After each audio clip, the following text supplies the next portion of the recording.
yan, para sa mga Israelita yan, kasi para talaga sa kanila utos, kaya hindi sila sinaway ni Kristo sa Mateo 23 ng 23. Kasi ang utos ng ikapu, para talaga sa mga Israelita, Malakis ng 4:4. At wala kang mababasang para sa hentil. Pag may nabasa ka, talo na ako. Pag wala kang nabasa, talo ka na. Pag nailabas mo, talo na ako. Pag wala kang nailabas, talo Next ka na. question, please. Ikaw ang mali. Sunod na tanong. Sunod na tanong. Negative. Dako tayo sa unang pagtatanong ng ating negative. Brother L ng Iglesia ni Cristo, 7 minutes. Unang tanong, nilatag mo yung Mika 5:2. Ano ang sabi? Nailabas o ilalabas pa lang ng Diyos? Na ilabas or Mula sa iyo ay lalabas. At yung lalabas, ang kanyang pinanggalingan mula ng una, mula ng walang hanggan. Hindi tao yung lalabas na yun. Galing yun sa mula ng una mula ng walang hanggan. Okay, sinabi mo ilalabas. Kailan ilalabas?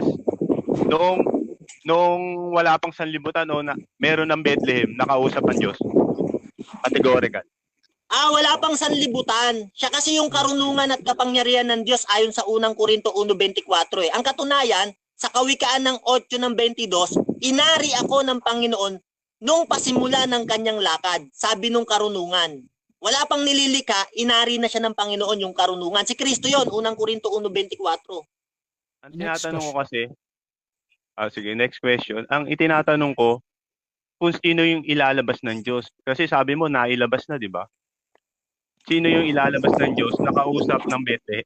Nakausap ng Diyos sa Bethlehem. Okay, sagot ko, dalawa kasi yung pagkalabas sa kanya Yung unang-una, bago lalangin ng sanlibutan, Kawikaan 8 ng 22-31. Yung pangalawa, yung Hebreo 10:5, yung pagkakatawang tao yon. Yung lalabas sa Bethlehem. Sabi doon, hain at handog ay hindi mo ibig. Ngunit isang katawan, ang sa akin ay inihanda mo. Yon, ipinanganak sa Bethlehem yon, natupad ang kasulatan sa Micah 5:2. Next question. Ibig sabihin, 2 beses nilabas ng Diyos si Kristo? Yes or no? Yes or no? Yes. Unang-una siyang inilabas, yung karunungan sa Kawikaan ng 8, inari ako ng Panginoon nang pasimula ng kanyang lakad. Ngayon, nung magkatawang tao siya, lalabas sa Bethlehem yon. Hindi ibig sabihin 2 beses lumabas na literal sa Diyos. Lalabas sa Bethlehem kasi nga nagkatawang tao. Pero nung hindi pa nagkakatawang tao yon, nag-e-exist na siya, nailabas na siya ng Ama kasi siya yung karunungan. Next question. Sinabi mo sa John 23 na pag taga-langit, hindi taga-ibaba, ay Diyos. Ang tinutukoy ba na taga-langit diyan si Kristo lang o hindi? Yes or no? Dito sa John 8:23, sarili niya yung tinuturo niya, yes.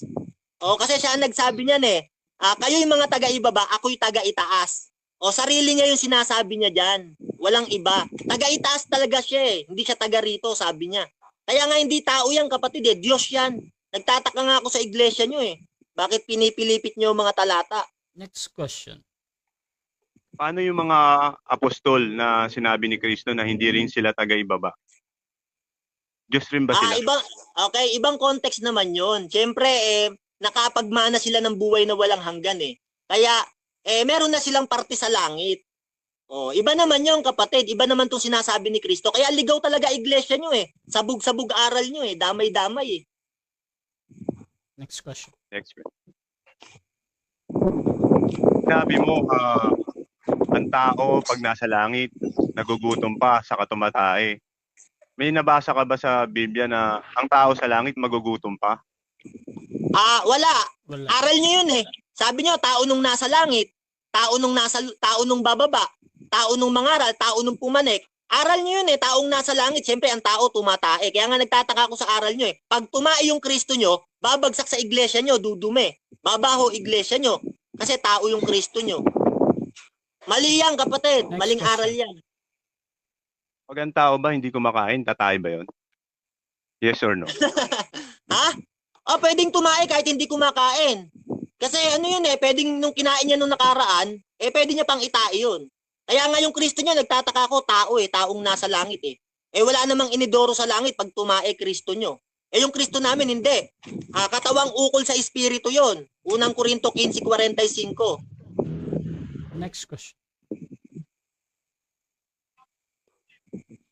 Sabi mo sa John 6:62, sa langit daw nanggaling si Kristo.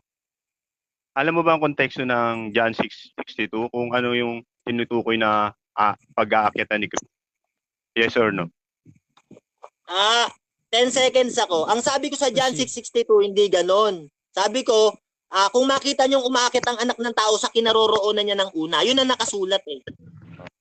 Next question. Ano ang tinutukoy na kinaroroonan ng anak ng tao noong una? Yung kaharian niya sa langit. Diyan 18:36 ganito ang sabi. Ang kaharian ko ay hindi sa sanlibutang ito. Kung ang kaharian ko ay sa sanlibutang ito, ang aking mga alipin ay makikipagbaka. Yan ang sabi niya kay Pilato. May kaharian siya sa langit. Wait lang. Yun yung kalagayan niya. Hari yun eh. Hari ng mga Next hari question. yun. Diyos pa yun. Sabi mo, may anak ng tao sa langit nanggaling. May anak na ba ng tao sa langit noong Objection, una? moderator. Wala akong sinabing Wait lang. Objection, affirmative, ano yan? Wala akong sinabing may anak ng tao sa langit. Ang may sabi nun si Manalo sa pasugo nila, taong nasa langit. Hindi ako may sabi. Si Manalo, sisihin mo, tanungin mo dyan, wag ako. Okay.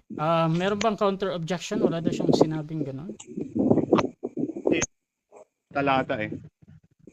Okay. So, ganito mga kapatid.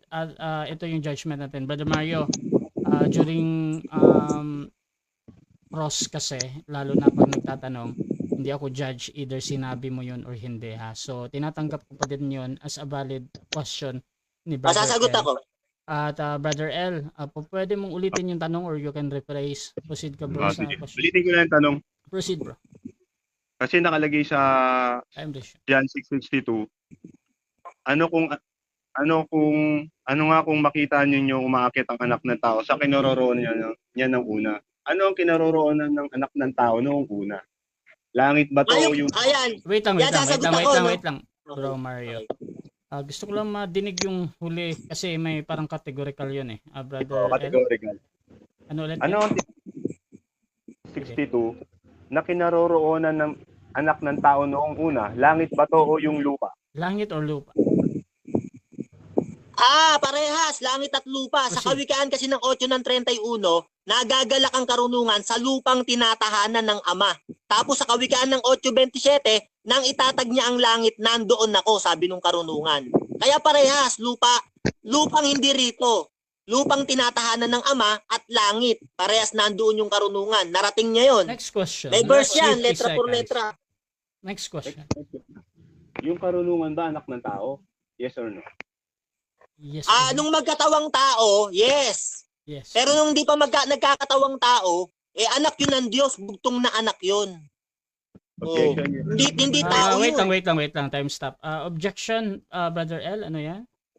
Kasi tinatanong ko, yung kinaroroonan noong una ng anak ng tao, hindi nung karunungan. Okay. Brother Mario, meron ka bang counter objection or hahatol na ako? Hindi ko maintindihan yung tanong niya. Parang nahihilo na siya. Iba yung tanong niya kanina, tapos biglang nagtanong siya ulit. Okay. Kaya, Okay. pakalmahin natin. Okay, so ganito, Ulit. judgment muna Clarify. sa objection. Brother L, kanina kasi meron kang categorical na yes or no. Sumagot naman siya ng yes si Brother Mario. At doon sa pagpapaliwanag niya, either that is true or not, or it follows or not, tinatanggap ko pa din yan as a valid answer. Pero depende yan kay Brother Mario. Bro Mario, proceed ka sa pagsagot mo ulit or you can say Okay. next question. Okay, sabi ko, anak siya ng tao nung magkatawang tao. Pero nung hindi pa nagkakatawang tao yon, ayon sa unang 1:5 ng 1, ang sino mang nananampalataya na si Jesus ay siyang Kristo ay ipinanganak ng Diyos. Ang bawat umiibig sa nanganak ay umiibig din naman sa ipinanganak niyaon. Anak yun ng Diyos eh. Na nagkatawang Next question. tao, kaya naging anak ng tao. Next question. Kailan ba siya ipinanganak ng Diyos? Noong una o sa mga huling araw? Categorical. Okay, sagot ko, may kanan 5 ng 2. Ang kanyang pinagbuhatan ay mula pa ng una. Mula ng walang hanggan ay lalabas sa akin. 7 minutes time. Oh. Okay, so dyan nagtatapos mga kapatid ang ating first cross ng negative.